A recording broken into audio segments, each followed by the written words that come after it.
Class 9th Geography, Chapter Rotation and Revolution. This is the first part of this chapter. Let's begin with this chapter. The apparent movement of sun, moon, stars and other celestial bodies gives an impression that all these bodies are moving while we are stationary. Actually, we little realize that it is the earth that is constantly on the move. We do not feel the rotation because we are also moving along with the earth at the same speed. It is a common practice that the sun rises in the morning in the east and is at the highest point or zenith at midday and sets in the west. The sun and other celestial bodies appear to be moving on account of relativity of motion between the sun and the earth.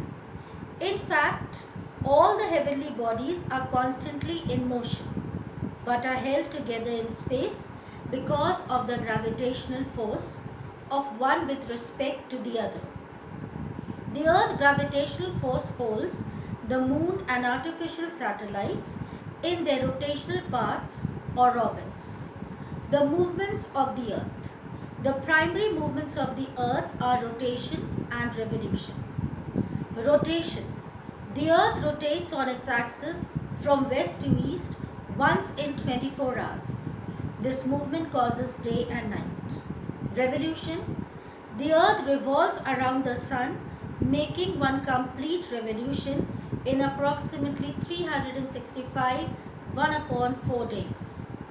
Since Earth is the only planet with life on it, all these movements of the Earth affect the types of plants and animals inhabiting the Earth.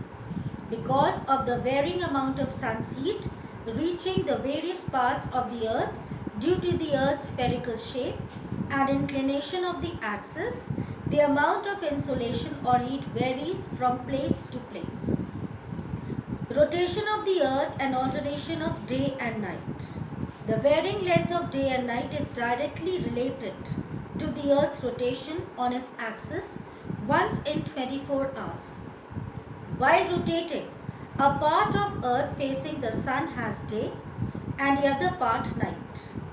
Circle of illumination is the imaginary line which shows clear demarcation between the phenomenon of day and night on the Earth.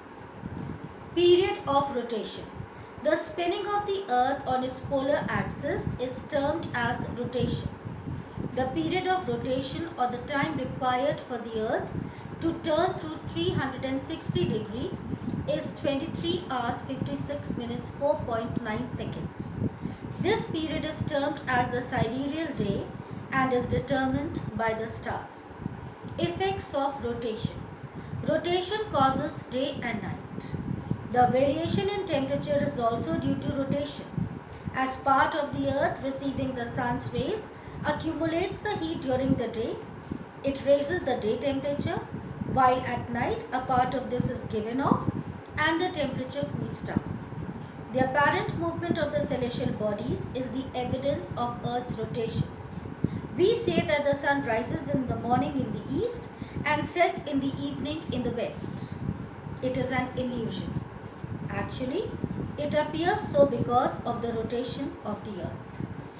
Another proof of rotation of the Earth is that if one drops a stone from top of a multi-storied building, it will fall slightly towards the east. Rotation of the Earth creates a centrifugal force, just like a spinning top, and causes a bulge at the equator. The alternate rise and fall in the ocean waves occurs twice in 24 hours due to rotation. The high tide and low tide, caused by the gravitational pull of sun and moon at different times of the day, occur at an interval of 12 hours 56 minutes because the moon is revolving around the Earth in the same direction as the Earth's rotation. The Coriolis effect was first described in 1835 by a French scientist by the name Gustave Coriolis. All the moving bodies like ocean currents and winds in the northern hemisphere are deflected toward the right in the northern hemisphere and towards the left in the southern hemisphere. Because of the Coriolis force, which is called Coriolis effect or Ferrel's law, it occurs due to centrifugal force.